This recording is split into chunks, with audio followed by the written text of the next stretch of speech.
La discipline repose sur plusieurs points dont ceci. La discipline échoue quand elle est trop ambitieuse. Beaucoup sabotent leur discipline dès le départ en voulant trop vite, trop fort.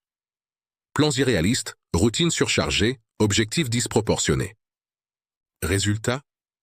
Effort intense, fatigue, abandon, culpabilité. La discipline ne se construit pas sur l'exploit. Elle se construit sur le tenable.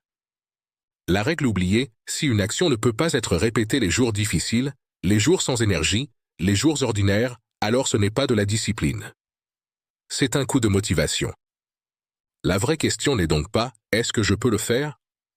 mais plutôt « est-ce que je peux le refaire, encore et encore ?» L'illusion de la discipline héroïque. Beaucoup confondent discipline et intensité. Ils pensent qu'il faut en faire beaucoup pour que ça compte. En réalité, ce qui compte, c'est ce qui dure. La discipline ne cherche pas l'impressionnant. Elle cherche le répétable. Exercice du jour, aujourd'hui, réduis volontairement une de tes exigences. Moins long, moins parfait, moins spectaculaire. Mais tenu. Car la discipline préfère le petit répété au grand abandonné. Message clé, mieux vaut une discipline modeste mais stable qu'une ambition brillante mais éphémère. La discipline commence par arrêter certaines choses. On parle souvent de ce qu'il faut ajouter, habitude, routine, effort.